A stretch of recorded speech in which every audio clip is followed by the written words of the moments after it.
on the performance set, but we're not singing. I just want you to know that. Unless their motorcycles sing, that would be the difference. I'm joined by Tim Ryan, Chris Zorich, and Tony Rice. The 1988 undefeated national champion Notre Dame football team. You're all a part of it. It's been that many years. Tony, can you believe it's been that many years? You know what? It's been so many years that, like, you always want to be the last team to go out in style. And here we are, still the last team. But they had other opportunities to do that. But, again, like, I'm a big Notre Dame person, and I want Notre Dame to succeed in everything they do. And it's like, from these ashes, Notre Dame will rise again. We will rise again someday, hopefully soon. Chris, you feel, is it good to come back home all the time here? Well, it's always good to come back. The hardest thing, and I'm sure I'm going to speak for these guys, is we've been so close. And although we enjoy being members of the 88 team, it's been like 90 years, right? So it seems like it doesn't. We actually want them to win again. So, you know, it is fun coming back. But we would love for them to win again. Tim, as you look and go to games, the stadiums that we played, the stadium we played in was much smaller. Now it's so much bigger. And yet the enthusiasm a lot of times gets lost in really big stadiums, not here at Notre Dame. Do you notice that? Yeah, I mean, you know, when they built the new stadium, obviously it wasn't one of those mega 100,000 seat types of deal, but it kind of stayed in context to the university and the fan base and such. And, you know, on the field, it was always one of the loudest places to be. So, you know, I think they did a nice job. I'm going to teach you how to hold a microphone. You can't really have it out here like this. He's an offensive lineman. You have to be careful. Got to be careful. He's an offensive lineman. Hey, watch this. You ready?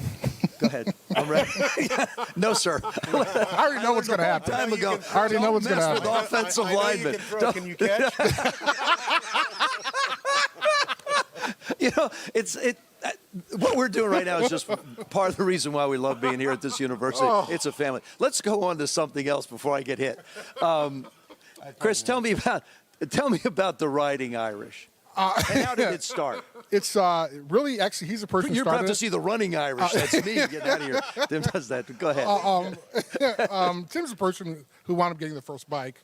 And then I got mine, and then Tony got his, but just kind of a small story. He got his. I finally got mine, but I didn't tell him. So I was going to surprise him. I brought it over, and he had just sold his bike like a week early. So it was. And he hadn't said anything about liking to ride or, you know, anything like that. And all of a sudden he's like, "I've got a Harley." And I'm like, "I just got rid of it. And I've had it for years and such." But I mean, it worked out because as a result, we started going to Sturgis, and then the circle just expanded with, you know, either teammates and/or. When did you get yours? After? Well, we know Tim had his and he got rid of it. Chris got his. Now Tim had to get another one, right? Okay. No, I just ride with Chris in the circle. Oh yeah, I can see the two of you on a bike together. Is that the heavy Harley? Is that what that is called? That's why we didn't ride. That's the new one. It's called a tractor. It's called a tractor. Holding on together. When did you get yours? Well, it's so funny story. I think I had my bike maybe 4 years before I got my license 4 years before I got my bike and everything. And then everything started to collect. I was like, okay, I want to start.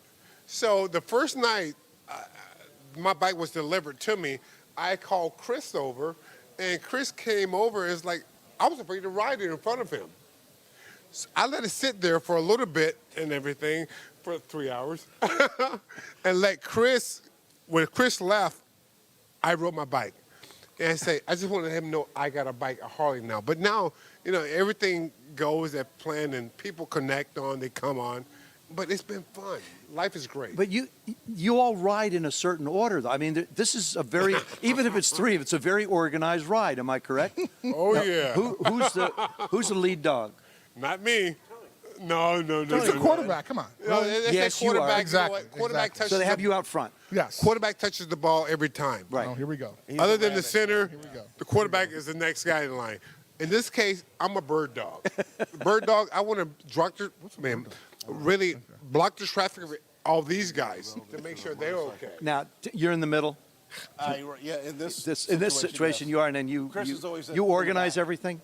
I just have to make sure that we are going in the right place. But you actually do that from the back. So that's where you steer everybody from the back. Basically, Now, yes. from what I understand, you sort of lay out a plan. You have a spreadsheet, make sure everybody's going where they're supposed to go. Am my research correct? Yes, it is. Yes, it is. Okay, so Sometimes you have to audible, and that's when I come in. that's where you come That's in. when I come in. You have the audible plays and like, listen, this person's not writing right, so I'm going to go ahead and go in between, block the traffic, and make sure everything's taken care of. However, he's no longer our navigator because he tried to do that a couple times and it didn't work out. We wound up ending up in the wrong place. So he does not have that responsibility anymore. Listen, It's a thank work you. in progress. They're called the Riding Irish, and one with an arm to throw a mic at people.